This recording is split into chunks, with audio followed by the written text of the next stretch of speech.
Assalamualaikum warahmatullahi wabarakatuh.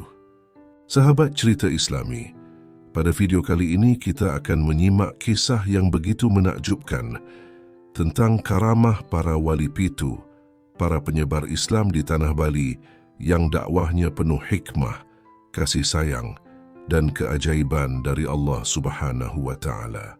Melalui kisah ini, semoga kita semakin mengenal perjuangan mereka dalam menegakkan kalimat La ilaha illallah di bumi Nusantara dan menumbuhkan kecintaan yang lebih dalam kepada junjungan kita Rasulullah Shallallahu Alaihi Wasallam serta kepada para pewaris kenabian, yaitu para ulama dan wali-wali Allah yang senantiasa menjadi penerang di setiap zaman. Jangan lupa untuk subscribe agar sahabat tidak ketinggalan kisah-kisah inspiratif lainnya. Semoga dengan mendengarkan kisah ini, hati kita semakin dekat dengan Allah dan hidup kita dipenuhi keberkahan. Amin ya Rabbal Alamin. Dikisahkan dalam tradisi masyarakat Bali dan catatan lisan para ulama, wali pertama dari wali pitu dikenal dengan nama Syekh Maulana Yusuf Al-Baghdi Al-Maghribi, atau dalam beberapa riwayat disebut juga Syekh Maulana Raden Hasan. Asal-usul beliau dipercaya berasal dari tanah Madura, tepatnya di daerah Kalianget, sebelum kemudian menyeberang menuju Bali pada masa ketika Islam baru mulai dikenal di sebagian kecil wilayah Nusantara bagian timur. Sebagian riwayat lainnya menyebut bahwa beliau masih memiliki hubungan keilmuan dengan para ulama di tanah Jawa, kemungkinan pernah berguru kepada murid-murid dari keturunan Wali Songo karena ajaran dan pendekatan dakwahnya mirip dengan para wali Jawa.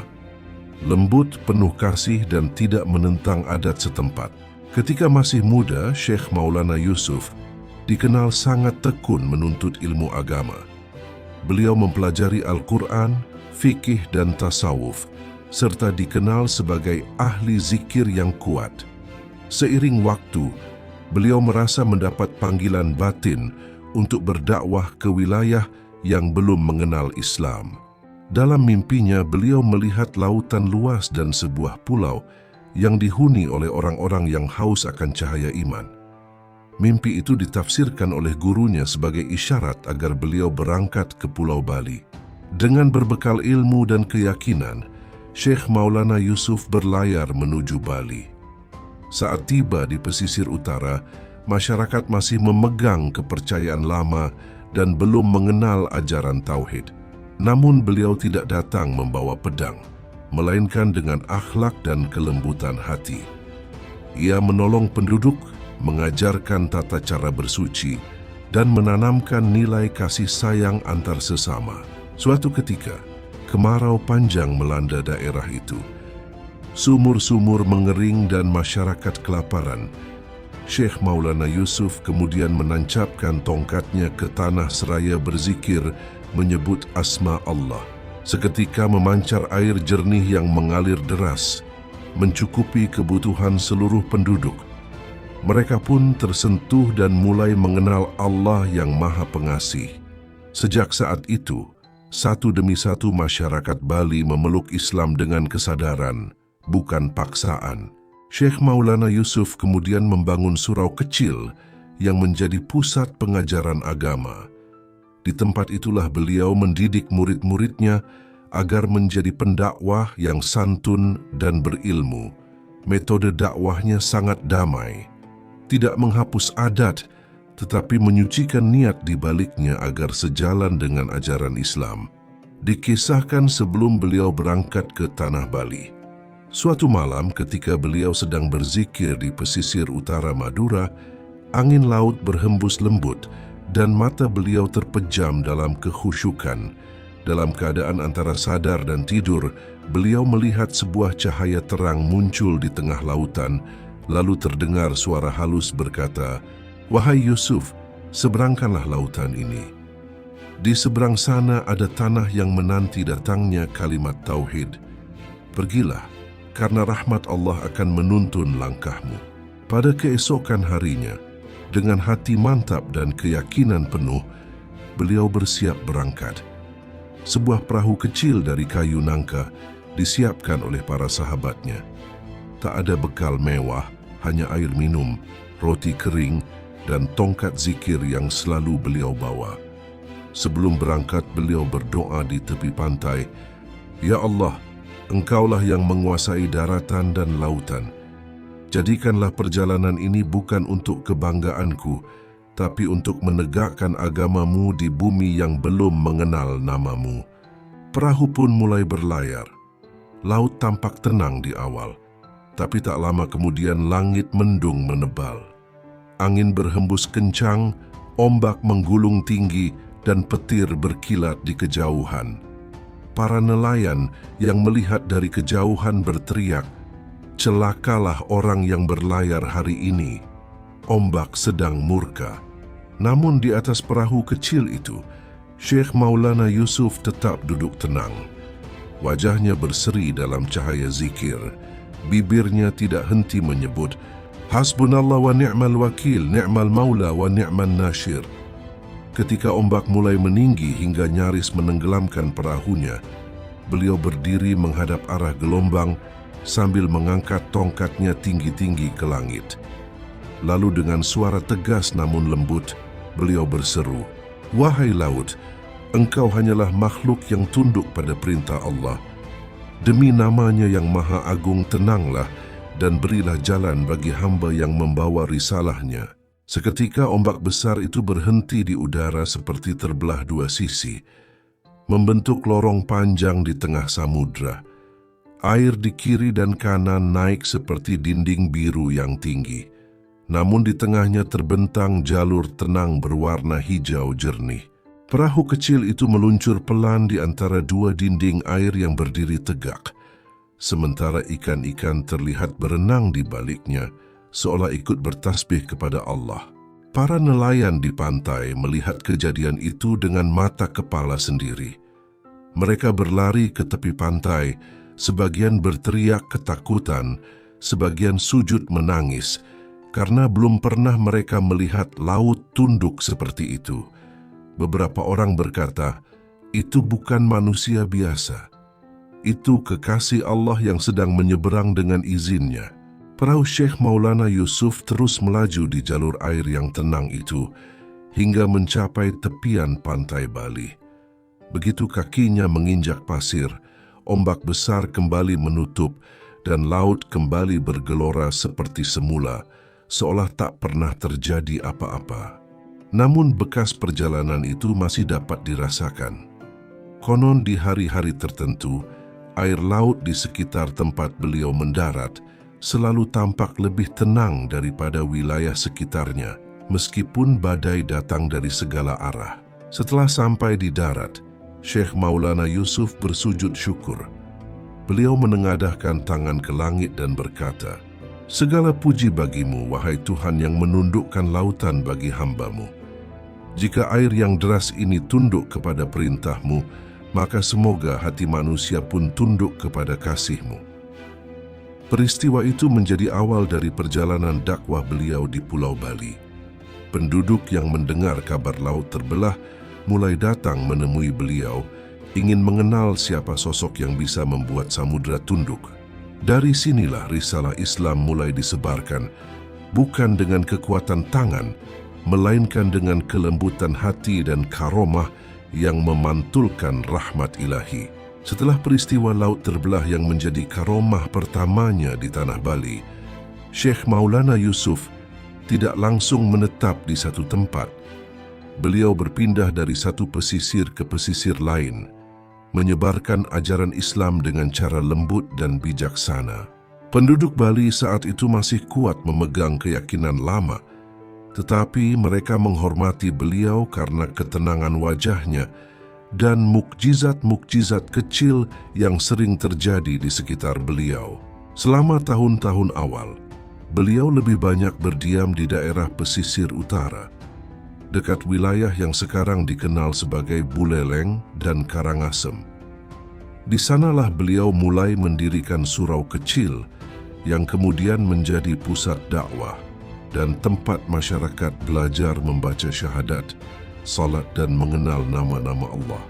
Dalam kurun waktu sekitar 3 dasawarsa atau 30 tahun, Syekh Maulana Yusuf tidak hanya mengajarkan agama, tetapi juga membangun hubungan damai dengan para pemimpin adat Bali. Beliau dihormati bukan sebagai orang asing, tetapi sebagai orang suci yang membawa kesejukan hati. Dikisahkan bahwa beliau sering berkeliling dengan berjalan kaki, mengenakan jubah putih dan membawa tongkat dari kayu yang disebut Asanur, tongkat yang pernah beliau gunakan saat memancarkan air di tanah kering. Setiap kali beliau berhenti di suatu tempat, penduduk setempat selalu mengenangnya dengan mendirikan tanda batu atau pohon besar sebagai penghormatan. Beliau juga mengajarkan cara bercocok tanam, membuat bendungan kecil, serta ilmu pengobatan tradisional yang dicampur dengan doa-doa dari ayat Al-Quran. Hingga kini beberapa desa di Bali bagian utara memiliki tradisi doa dan air berkah yang diyakini bersumber dari ajaran beliau. Dikisahkan bahwa menjelang wafatnya, Syekh Maulana Yusuf Al-Baghdi berkata kepada murid-muridnya, "Jangan tangisi kepergianku. Tanah ini telah menjadi saksi bahwa rahmat Allah tidak memilih suku atau bahasa. Siapapun yang bersujud kepadanya, dialah saudaramu." Beliau wafat dalam keadaan zikir dan senyum di usia sekitar 70 tahun lebih. Setelah dimandikan dan dikafani oleh murid-muridnya, jasad beliau mengeluarkan harum semerbak seperti bunga melati dan minyak kasturi. Makam beliau kini dikenal di daerah Buleleng, Bali Utara, dan oleh masyarakat sekitar disebut sebagai makam Syekh Maulana Yusuf, yang hingga hari ini diziarahi oleh banyak orang dari berbagai daerah. Walau jasad beliau telah berpulang, jejak dakwah dan karomahnya tetap hidup di hati masyarakat Bali. Banyak keturunan murid-muridnya yang menjadi ulama, guru ngaji, dan tokoh adat yang masih menjaga ajaran damai dan kasih sayang Islam sebagaimana beliau ajarkan.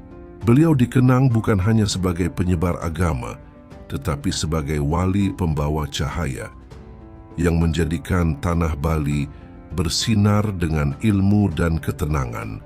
Dikisahkan dalam riwayat para peneliti dan masyarakat Bali bagian timur, Wali Pitu kedua adalah seorang alim yang sangat lembut hatinya, bernama Syekh Abdul Qadir Muhammad. Beliau dikenal sebagai sang penyeru di Gunung Lempuyang, seorang wali Allah yang menyebarkan Islam dengan kasih sayang dan kebijaksanaan. Syekh Abdul Qadir Muhammad berasal dari keturunan Arab Hadramaut, jalur nasab Sayyidina Hasan bin Ali bin Abi Thalib, cucu dari Rasulullah.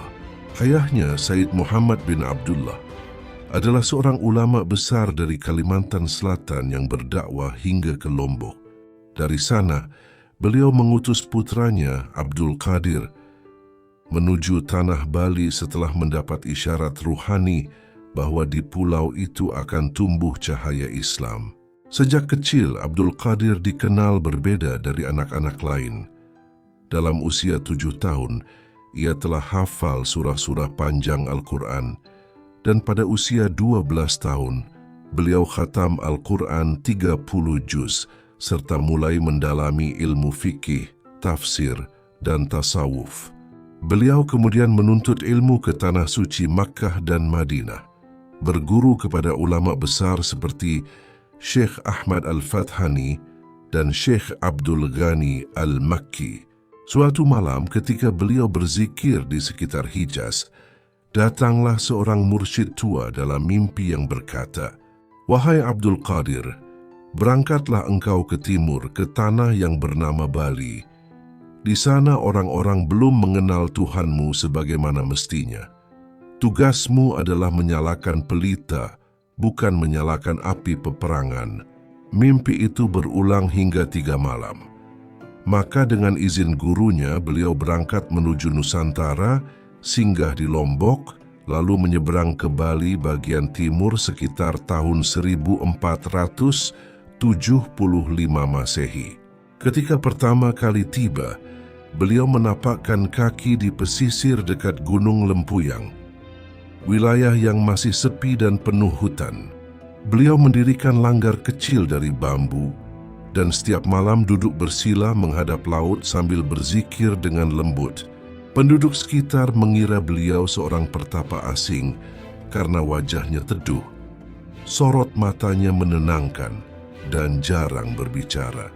Namun keanehan mulai tampak. Setiap kali beliau berdoa, hujan turun perlahan di sekitar ladang-ladang, membuat tanah kering menjadi subur. Penduduk pun mulai datang, membawa buah-buahan sebagai tanda hormat. Syekh Abdul Qadir menyambut mereka dengan senyum dan berkata lembut, "Air yang turun bukan karena Abdul Qadir, melainkan karena Allah yang menyayangi hamba-hambanya." Dikisahkan, setelah Syekh Abdul Qadir Muhammad menetap di lereng Gunung Lempuyang, penduduk sekitar mulai sering menyaksikan hal-hal yang tidak dapat dijelaskan dengan akal. Setiap langkah beliau membawa keberkahan, setiap ucapannya menjadi doa, dan setiap perbuatannya seolah menggugah alam untuk ikut bertasbih. Pada suatu malam ketika bulan separuh muncul di balik gunung, angin berhembus kencang, mematahkan ranting-ranting dan menumbangkan atap-atap rumah. Penduduk panik, anak-anak menangis, dan ternak berlarian ketakutan. Di tengah hiruk-pikuk itu, Syekh Abdul Qadir keluar dari langgar bambunya dengan membawa tongkat kecil yang disebutnya Asa Nur. Beliau menancapkannya ke tanah sambil menatap langit dan berkata lembut, "Wahai angin, engkau juga makhluk Allah. Tunduklah sebagaimana engkau diperintah." Sekejap angin berhenti. Daun-daun yang berterbangan jatuh perlahan seperti tertidur dan malam kembali hening. Penduduk yang melihat peristiwa itu menunduk gemetar. Sejak malam itu, mereka memanggil beliau dengan sebutan Tuan Guru Penakluk Angin. Beberapa hari kemudian, datang seorang petani tua mengadu bahwa sawahnya hancur, diterjang banjir kecil dari lereng gunung. Syekh Abdul Qadir lalu berjalan bersama penduduk menuju aliran air itu. Sesampainya di sana, beliau duduk di tanah, mengambil segenggam lumpur, lalu meremasnya. Ajaibnya, air yang semula deras berubah menjadi tenang, mengalir pelan ke arah sawah-sawah kering, tidak lagi menghancurkan, melainkan menyuburkan. Beliau hanya berkata, "Air adalah rahmat, bukan bencana jika manusia tidak rakus terhadap tanah." Dalam waktu singkat, wilayah itu menjadi subur kembali. Tanaman tumbuh lebat, padi menguning indah. Penduduk mulai menganggap keberadaan beliau sebagai anugerah besar. Namun Syekh Abdul Qadir tidak pernah mau disembah atau diagungkan. Beliau selalu menegaskan bahwa segala yang terjadi bukan karena dirinya, melainkan karena kehendak Allah semata. Suatu hari datang pula sekelompok orang yang ingin menguji kebenaran karomahnya. Mereka membawa seekor ular besar yang ditangkap dari hutan dan melepaskannya di depan beliau sambil menantang, "Jika engkau benar kekasih Allah, tunjukkan kuasamu atas makhluk ini." Syekh Abdul Qadir menatap mereka dengan tenang, lalu menunduk dan membaca Bismillahirrahmanirrahim.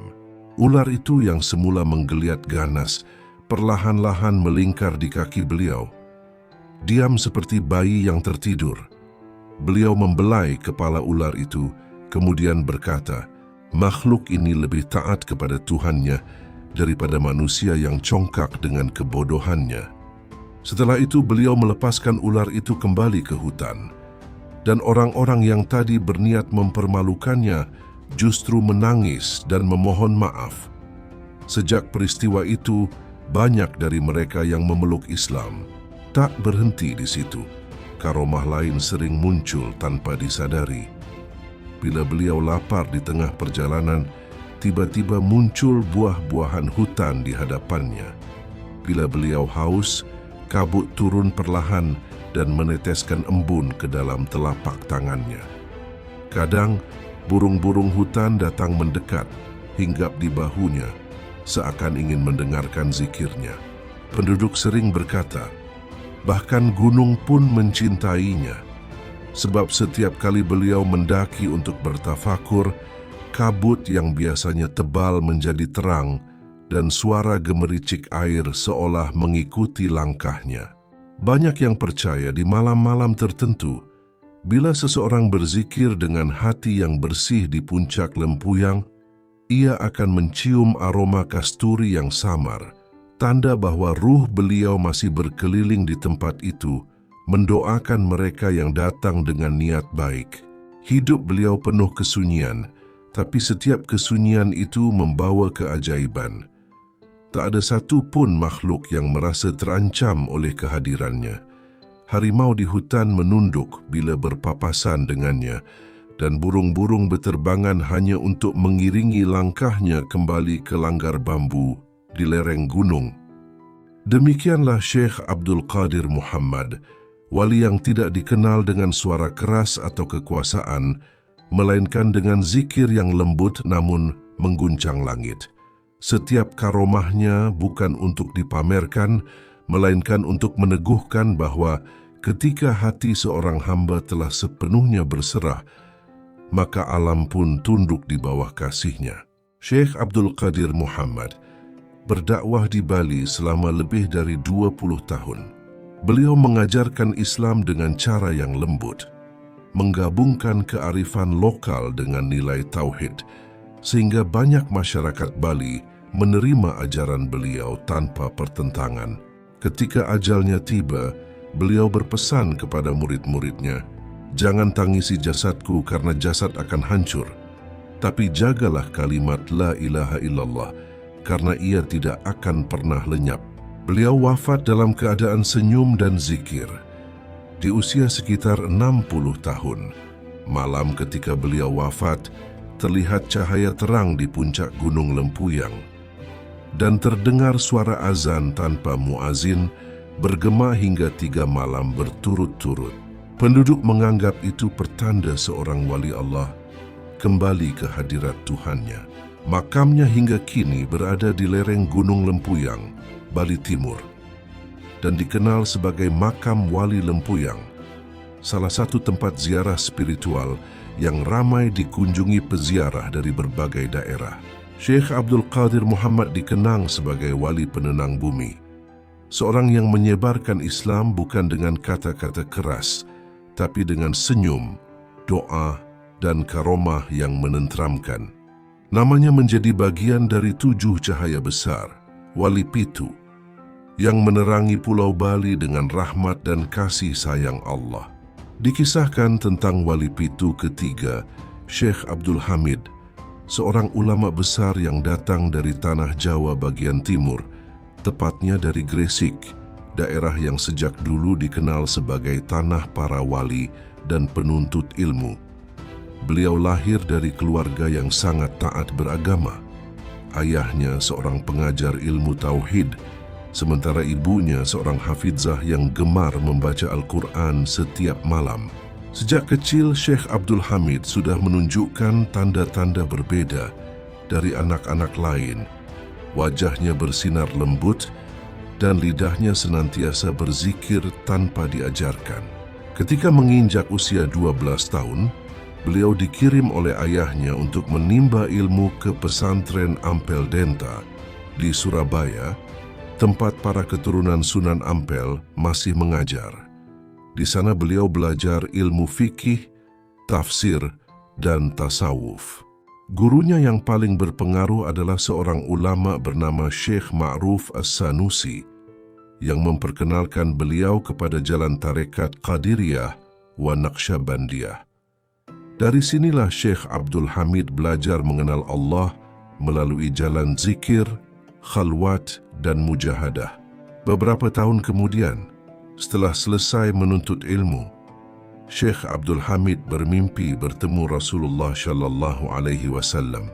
Dalam mimpinya, beliau diperintahkan untuk berangkat ke arah timur, menyeberangi laut dan menegakkan cahaya Islam di tempat yang belum tersentuh dakwah. Rasulullah berpesan dalam mimpi itu, "Wahai Abdul Hamid, Di tanah seberang ada umatku yang belum mengenal Tuhannya. Pergilah bukan dengan pedang tapi dengan kasih sayang dan ilmu. Keesokan harinya tanpa banyak bicara, beliau memulai perjalanan panjang menuju pesisir Banyuwangi. Dari sanalah ia menyeberangi Selat Bali dengan perahu kecil bersama beberapa santri. Ombak besar menghadang di tengah lautan. Namun Syekh Abdul Hamid hanya menengadahkan tangan dan membaca Bismillahilladzi la yadurru ma'asmihi syai'un fil ardi wala fis sama. Ajaib, laut yang berombak ganas tiba-tiba menjadi tenang seperti kaca, dan perahu kecil mereka meluncur perlahan tanpa terhempas gelombang. Ketika tiba di pesisir selatan Bali, Syekh Abdul Hamid memilih tinggal di sebuah daerah yang masih lebat dengan hutan bambu dan penuh batu besar. Tempat itu kini dikenal dengan nama Lembah Yehpo. Di sanalah beliau mulai berdakwah dengan cara yang lembut. Beliau tidak langsung berbicara tentang Islam, tetapi membantu penduduk membuat irigasi, menanam padi, dan mengobati yang sakit dengan air doa. Salah satu karamah paling terkenal terjadi ketika desa itu mengalami kemarau panjang selama 3 tahun. Sungai mengering, ladang mati, dan banyak orang jatuh sakit. Penduduk datang meminta pertolongan kepada Syekh Abdul Hamid. Dengan penuh kasih, beliau berjalan menuju bukit di belakang desa, lalu menancapkan tongkatnya ke tanah sambil berzikir pelan. Tak lama kemudian, air memancar deras dari celah batu, membentuk aliran yang jernih dan tidak pernah kering sampai hari ini. Penduduk setempat menamainya Tirta Syekh Hamid atau air kehidupan wali bambu. Selain itu, pernah pula terjadi peristiwa menakjubkan ketika para penentang Islam mencoba mengusir beliau dengan kekerasan. Mereka datang membawa tombak dan api, tetapi sebelum sempat mendekat, angin berputar kencang seperti pusaran, memadamkan api dan membuat semua orang berlutut ketakutan. Syekh Abdul Hamid hanya menatap mereka dengan mata penuh kasih sambil berkata, "Aku datang bukan untuk melawan, tapi untuk menghidupkan hatimu yang haus akan kebenaran." Sejak saat itu, banyak di antara mereka yang masuk Islam dan menjadi murid setia beliau. Syekh Abdul Hamid dikenal hidup sangat sederhana. Rumahnya hanya gubuk bambu di tepi sungai, makanannya nasi jagung dan sayur rebus. Namun siapapun yang datang menemuinya selalu merasa damai dan tentram. Orang-orang berkata, di wajahnya kami melihat cermin ketenangan para nabi. Beliau mengajarkan zikir, mengajarkan anak-anak membaca Al-Quran, dan menanamkan tauhid dengan cara yang sangat halus.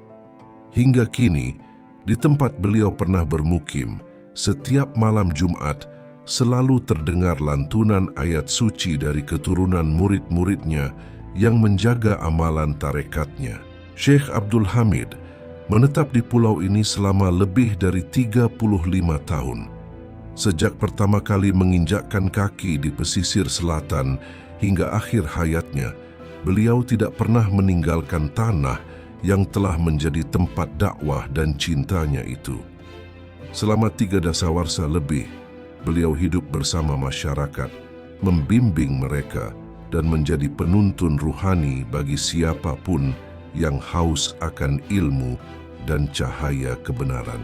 Hari-hari Syekh Abdul Hamid di Bali dipenuhi dengan pengajaran dan ibadah.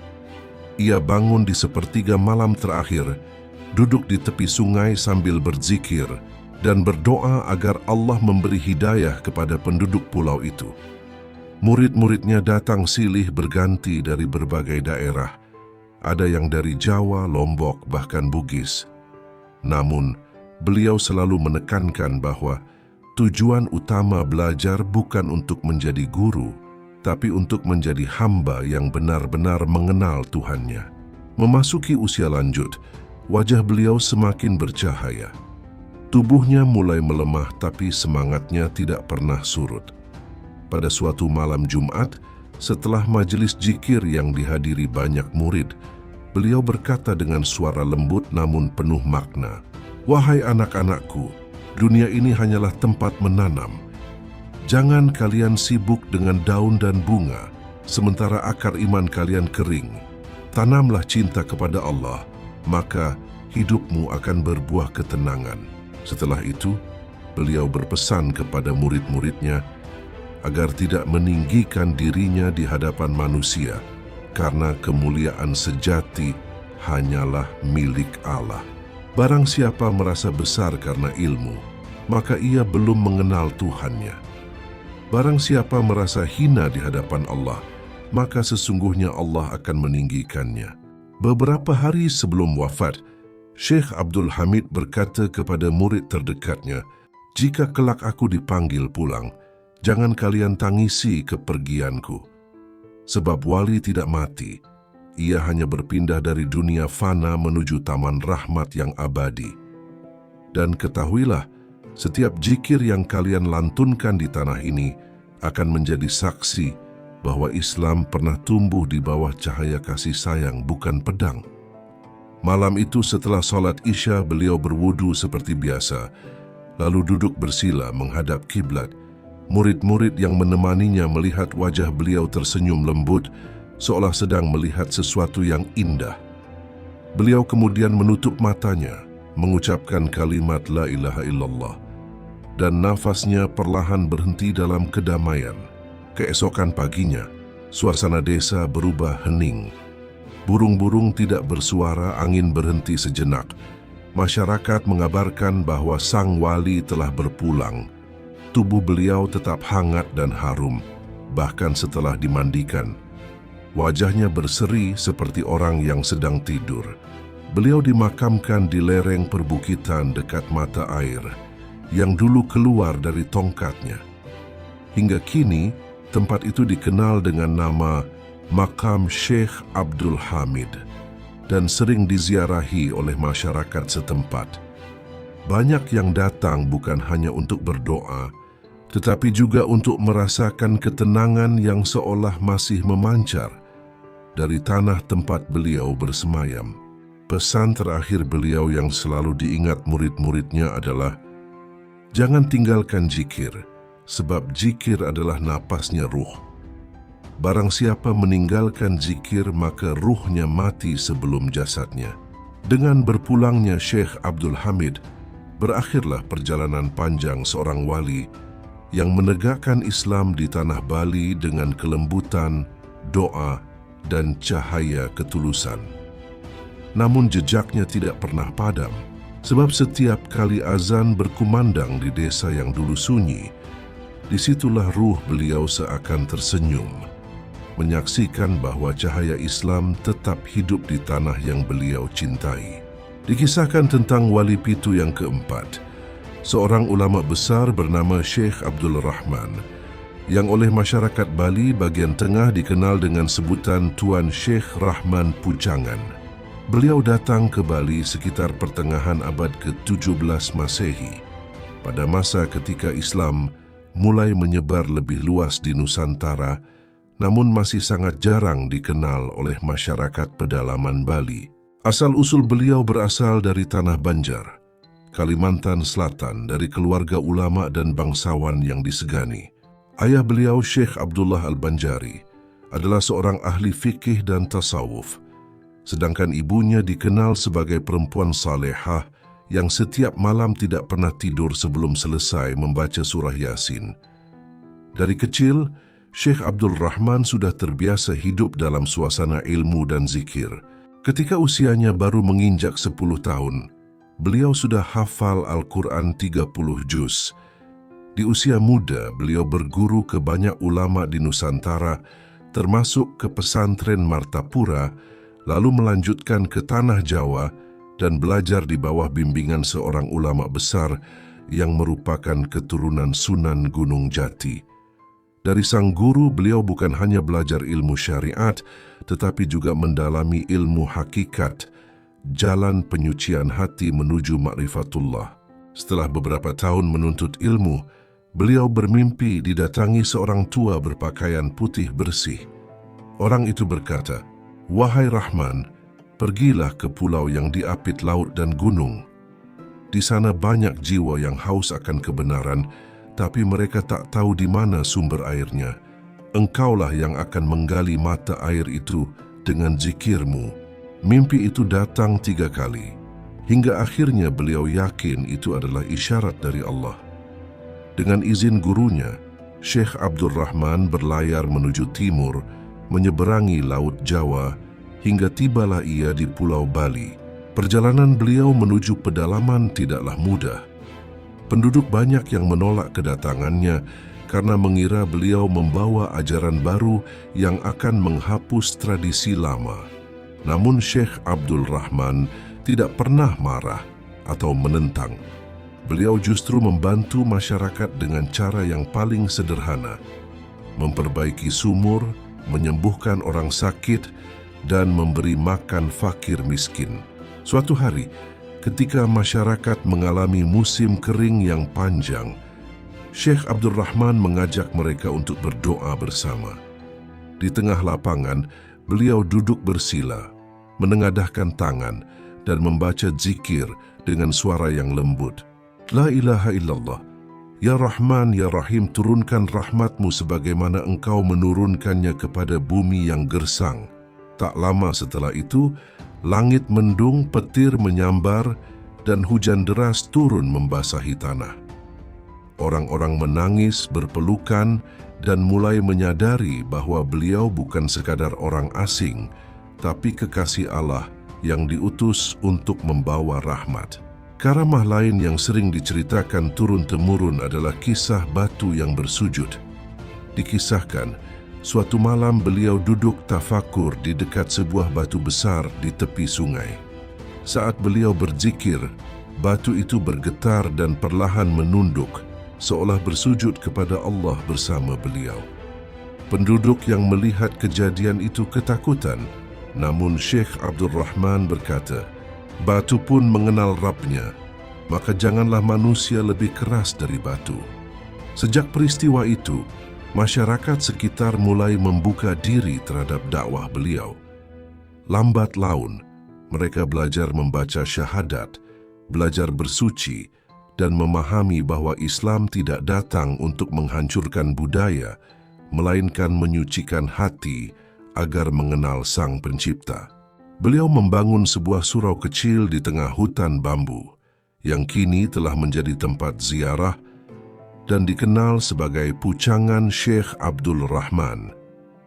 Dari tempat itulah beliau mengajarkan ilmu, menulis risalah tentang akhlak, dan menanamkan cinta kepada Allah di hati para muridnya. Syekh Abdul Rahman terkenal sangat rendah hati. Ketika seseorang memuji karamahnya, beliau selalu berkata, "Karamah bukanlah tanda kebesaran, tapi hanya bukti kasih Allah kepada hamba yang lemah. Jangan kagum pada aku, kagumlah pada Tuhan yang menjadikanku seperti ini." Beliau hidup di Bali selama sekitar 30 tahun, hingga masa tuanya dihabiskan dalam ibadah dan zikir. Setiap kali fajar menyingsing, suaranya terdengar melantunkan La ilaha illallah dengan nada lembut yang membuat siapapun yang mendengar ikut menangis.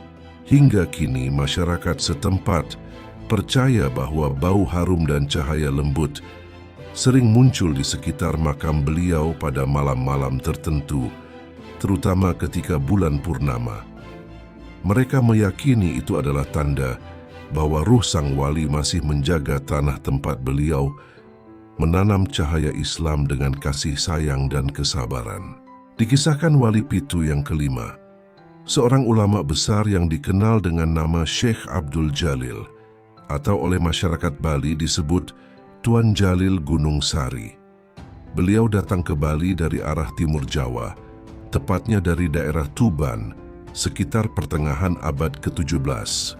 Syekh Abdul Jalil dikenal bukan hanya sebagai seorang ahli ilmu agama, tetapi juga sebagai sosok yang penuh kasih, berjiwa tenang, dan memiliki karamah yang menggetarkan hati siapapun yang mendengarnya. Asal-usul beliau berasal dari keluarga ulama keturunan Sunan Bonang, salah satu wali Songgo. Ayah beliau, Syekh Abdullah Bonawi, adalah seorang guru tarekat yang dihormati di pesisir Jawa. Sejak kecil, Syekh Abdul Jalil dididik dalam suasana ilmu dan ibadah. Ia belajar Al-Quran kepada ayahnya sendiri, kemudian melanjutkan pendidikannya ke pesantren Kudus, tempat ia berguru pada ulama keturunan Sunan Kudus. Dari sanalah beliau mendalami ilmu fiqih, tafsir, dan tasawuf hingga usia 25 tahun. Suatu malam, ketika beliau sedang khalwat di masjid pesantren, datang seorang lelaki berpakaian putih bersih dalam mimpi dan berkata kepadanya, "Wahai Jalil, pergilah ke pulau yang terletak di antara angin dan gunung, tempat di mana manusia mencintai alam tapi lupa pada penciptanya. Di sanalah tugasmu menyalakan kembali lentera tauhid." Sejak itu hati beliau bergetar.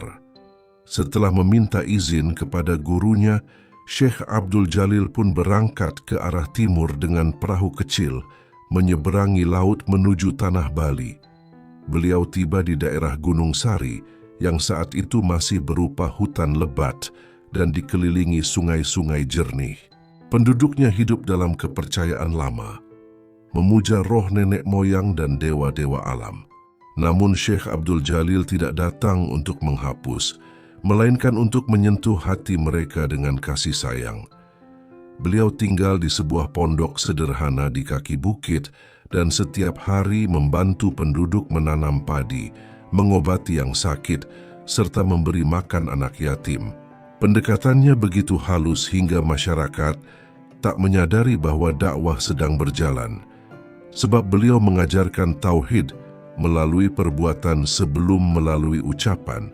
Salah satu karamah besar beliau terjadi pada saat gunung di daerah itu memuntahkan batu dan asap tebal. Orang-orang panik, berlarian ke hutan karena letusan itu membuat tanah bergetar hebat. Syekh Abdul Jalil keluar dari pondoknya dengan wajah tenang, mengangkat kedua tangan dan membaca Hasbunallahu wa ni'mal wakiil. Ajaib, asap yang hitam pekat tiba-tiba berubah menjadi putih seperti kapas, dan batu-batu besar berhenti berguling. Dari sela-sela tebing yang retak, muncul air jernih yang mengalir deras. Hingga kini dikenal oleh masyarakat setempat sebagai Tirta Jalil, mata air yang tidak pernah kering walaupun kemarau panjang. Karamah lain yang sering diceritakan adalah ketika seorang kepala desa yang keras menolak ajaran beliau, menantang dengan sombong, "Jika engkau benar kekasih Allah, tunjukkan mukjizatmu. Buat pohon ini berbicara." Syekh Abdul Jalil hanya tersenyum, memandang pohon besar di sampingnya, dan berkata lembut, "Wahai makhluk Allah, saksikanlah bahwa tiada Tuhan selain Dia." Tiba-tiba pohon itu bergetar, dan dari batangnya terdengar suara serak namun jelas, "La ilaha illallah." Kepala desa itu jatuh tersungkur dan menangis sejadi-jadinya. Sejak hari itu, ia masuk Islam dan menjadi murid setia beliau. Dakwah Syekh Abdul Jalil semakin berkembang. Penduduk mulai mengenal wudu, salat, dan zikir. Setiap malam Jumat, beliau mengumpulkan masyarakat di surau kecil dan mengajarkan zikir La ilaha illallah hingga menjelang fajar. Suasana begitu damai hingga banyak yang merasakan ketenangan luar biasa setiap kali berada di dekat beliau. Beliau sering berkata kepada murid-muridnya, "Islam tidak datang untuk menghapus tradisi, tapi untuk menghidupkan hati. Jadikan amalmu seperti air. Ia tidak memaksa bentuk, tapi menyegarkan apapun yang disentuhnya." Syekh Abdul Jalil tinggal di Bali selama lebih dari 30 tahun, dan selama itu pula beliau menjadi penuntun bagi banyak orang yang haus akan kebenaran. Banyak yang bersaksi bahwa setiap kali beliau berdoa, aroma harum semerbak memenuhi udara dan burung-burung berkicau seolah ikut berzikir. Hingga kini jejak beliau masih terjaga di wilayah Gunung Sari, tempat di mana masyarakat setempat membangun mushola dan sumber air yang dahulu keluar dari tongkat beliau. Orang-orang yang datang untuk berziarah sering merasakan ketenangan luar biasa, seolah ruh beliau masih bersemayam di tempat itu, mendoakan siapapun yang datang dengan hati bersih.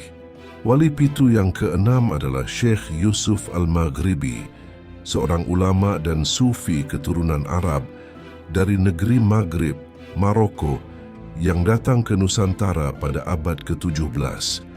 Beliau dikenal berilmu tinggi, menguasai fikih, tauhid, serta ilmu hakikat sebelum tiba di Bali. Beliau sempat menimba ilmu di Makkah dan Madinah, lalu berdakwah di Jawa Timur bersama beberapa murid Wali Songo, sebelum akhirnya menyeberang ke Pulau Bali untuk meneruskan dakwah Islam. Perjalanan beliau ke Bali bukanlah tanpa rintangan. Kapal yang beliau tumpangi sempat terombang-ambing oleh badai besar di tengah laut. Para penumpang ketakutan, namun Syekh Yusuf tetap tenang. Beliau berdiri menghadap angin kencang, mengangkat tangan sambil berdoa dengan kalimat, "Ya Hayyu Ya Qayyum bi rahmatika astaghits." Seketika ombak yang menggunung itu terbelah, laut menjadi tenang, dan kapal mereka selamat sampai ke pesisir selatan Bali.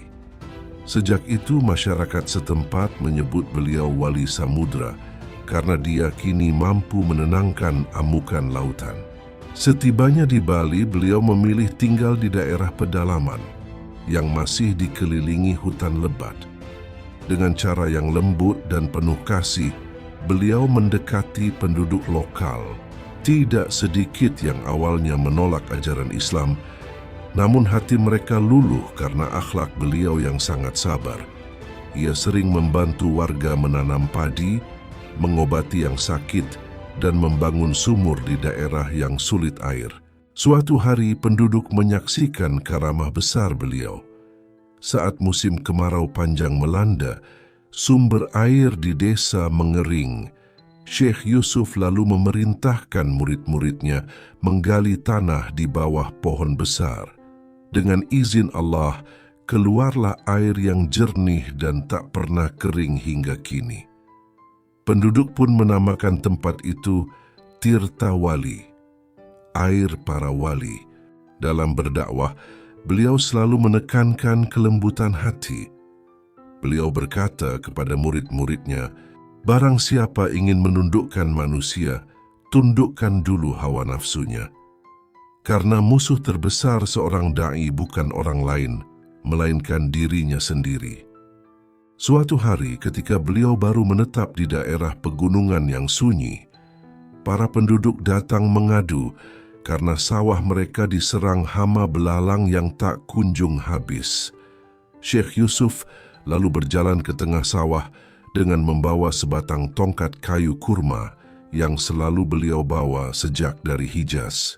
Beliau menancapkan tongkat itu ke tanah, kemudian berdoa dengan lirih menyebut nama Allah. Tiba-tiba ribuan belalang yang menutupi padi itu terbang tinggi dan lenyap ke arah laut. Sejak itu, wilayah tersebut tidak pernah lagi diserang hama sampai bertahun-tahun lamanya. Karamah lain terjadi saat beliau sedang berwudu di tepi sungai kecil bersama murid-muridnya.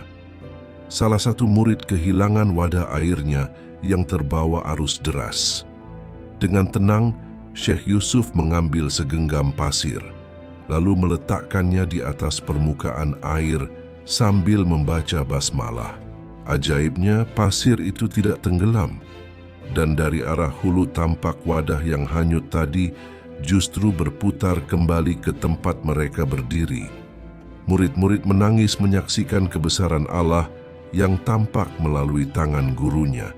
Namun karamah terbesar Syekh Yusuf Al-Maghribi bukanlah keajaiban alam, melainkan kelembutan hatinya.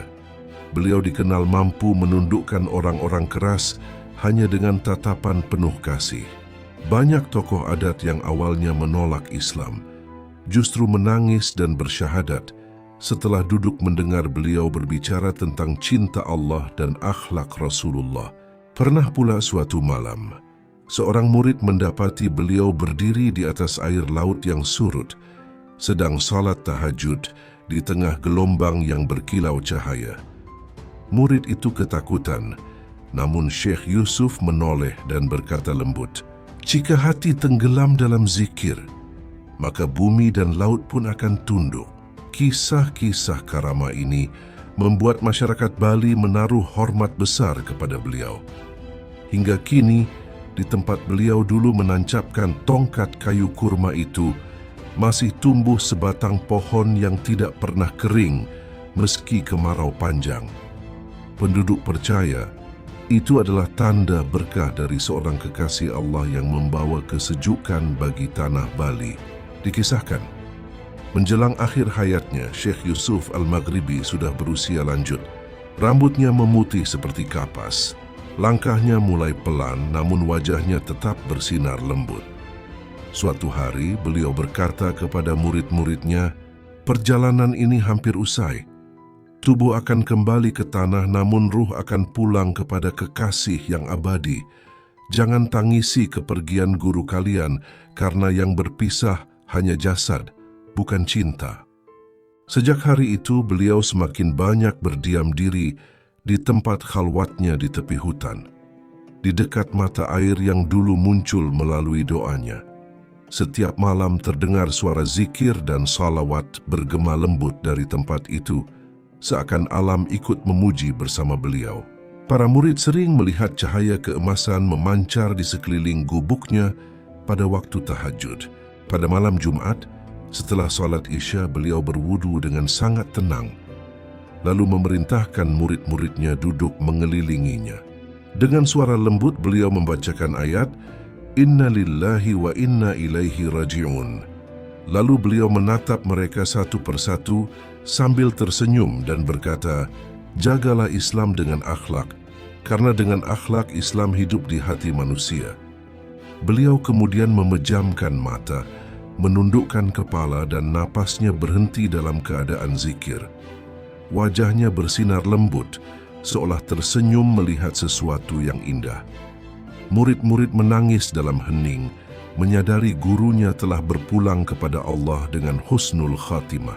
Ketika jasad beliau dimandikan, tercium wangi kasturi yang memenuhi udara, dan air tempat memandikannya terasa lebih sejuk dari biasanya. Di malam pemakaman, cahaya putih tampak melingkari langit di atas makam beliau, disaksikan banyak orang sebagai tanda kemuliaan seorang wali. Pesan terakhir Syekh Yusuf Al-Maghribi selalu diingat para pengikutnya. Jadilah penyejuk di tempat panas dan penerang di tempat gelap, karena seorang kekasih Allah tidak dikenal dari jubahnya, tetapi dari ketenangan yang ia bawa ke dalam hati manusia. Makam beliau kini menjadi tempat ziarah yang tenang dan penuh berkah.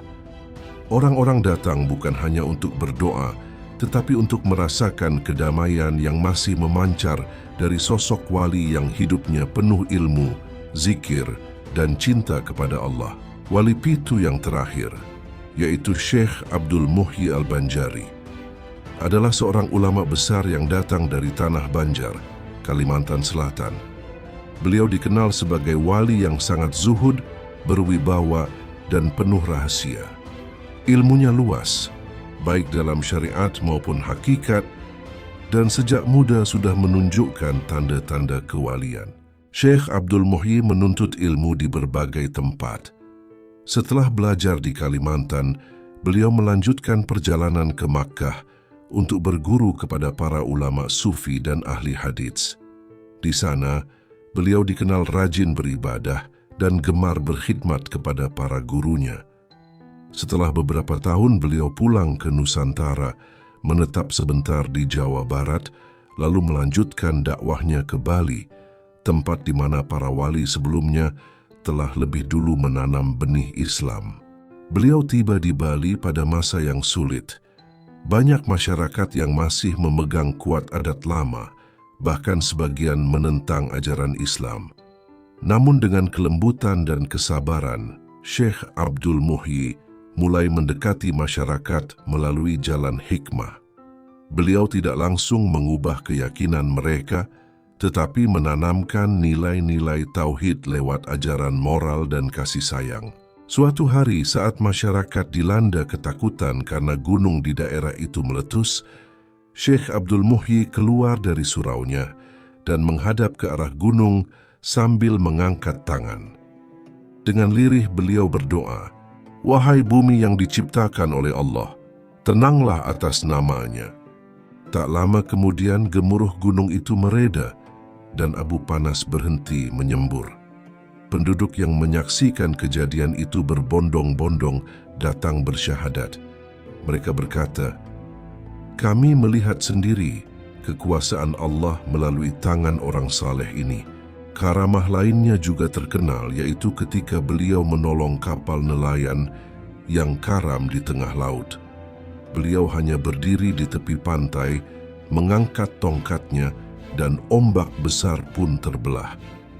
Kapal itu selamat, dan nelayan yang melihat peristiwa itu berteriak memuji nama Allah. Dalam kehidupan sehari-hari, Syekh Abdul Muhyi sangat sederhana. Makan hanya sedikit, tidur di atas tikar pandan, dan selalu menghabiskan malam dengan ibadah. Murid-muridnya sering mendengar beliau berzikir hingga fajar menyingsing. Ketika ditanya mengapa beliau tidak beristirahat, beliau menjawab, "Bagaimana hamba bisa tidur nyenyak, sementara dunia penuh dengan jiwa yang belum mengenal Tuhannya?" Dakwah beliau di Bali berlangsung hingga usia senja. Ia dikenal bukan hanya sebagai ulama besar, tapi juga sebagai penyejuk masyarakat. Dimanapun beliau hadir, suasana menjadi tentram dan banyak orang merasa hatinya damai hanya dengan mendengar suaranya. Menjelang akhir hayatnya, Syekh Abdul Muhyi mulai menunjukkan tanda-tanda bahwa waktu perjumpaannya dengan sang kekasih telah dekat. Tubuhnya tampak semakin lemah, namun wajahnya memancarkan ketenangan yang luar biasa. Setiap malam beliau duduk lama di serambi surau kecilnya, memandangi langit dan laut dari kejauhan, seolah berbicara dengan alam yang selama ini menjadi saksi perjuangannya. Para muridnya bercerita, pada malam-malam terakhir Syekh Abdul Muhyi sering menangis dalam sujudnya. Bukan karena takut mati, melainkan karena rasa rindunya yang mendalam kepada Allah dan Rasulullah. Ketika seorang murid bertanya, "Guru, apakah engkau takut akan kematian?" Beliau tersenyum dan menjawab, "Bagaimana mungkin hamba takut pada kematian jika ia adalah jembatan menuju kekasih sejati?" Pada malam Jumat yang penuh keberkahan, beliau memanggil murid-muridnya untuk berkumpul.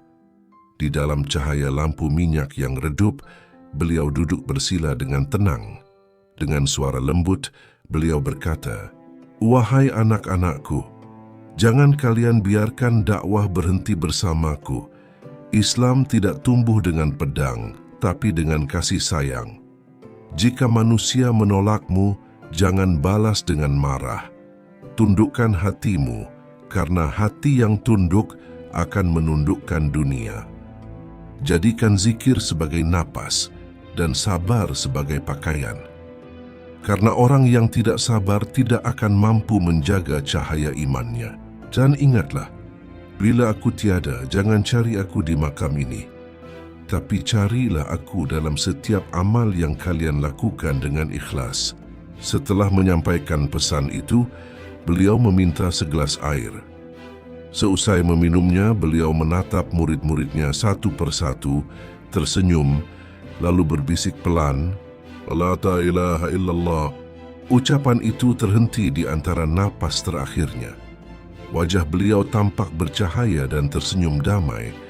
Murid-murid menangis, namun juga merasakan keharuman yang semerbak memenuhi udara. Tanda seorang kekasih Allah telah kembali kepadanya dengan husnul khatimah. Keesokan paginya, langit Bali tampak cerah dan tenang meski semalam hujan deras mengguyur. Burung-burung berkicau di sekitar surau seakan memberi penghormatan terakhir. Masyarakat dari berbagai penjuru berdatangan membawa bunga. Dan malam harinya tampak cahaya putih berkilau lembut di langit arah makam beliau. Pesan terakhir Syekh Abdul Muhyi tetap diingat hingga kini. Jangan tinggalkan dakwah karena lelah. Jangan tinggalkan zikir karena bosan. Karena siapa yang hidup bersama Allah, maka tidak ada kematian baginya, hanya perpindahan menuju kehidupan yang lebih abadi. Makam beliau kini menjadi tempat yang penuh kedamaian, diziarahi banyak orang yang mencari keberkahan dan ketenangan hati. Hingga kini, tanah tempat beliau dimakamkan selalu terasa sejuk, meski di bawah terik matahari, seolah-olah bumi pun menjaga wangi sang wali yang terakhir dari Wali Pitu Tanah Bali. Demikianlah kisah Wali Pitu, 7 kekasih Allah yang diutus untuk menyebarkan cahaya Islam di Tanah Bali pada zamannya. Semoga kisah ini menambah pengetahuan kita, serta menumbuhkan rasa cinta yang semakin dalam kepada para wali Allah. Sungguh mencintai para wali Allah adalah bagian dari cinta kita kepada Allah Ta'ala. Sebagaimana firman-Nya, barang siapa memusuhi wali-waliku, maka aku nyatakan perang kepadanya. Masya Allah, semoga kisah ini menjadi pengingat bagi kita semua, bahwa dakwah para wali bukan sekadar sejarah, tapi teladan hidup tentang keikhlasan, kesabaran, dan cinta kepada Sang Pencipta. Terima kasih telah menyaksikan video ini sampai akhir.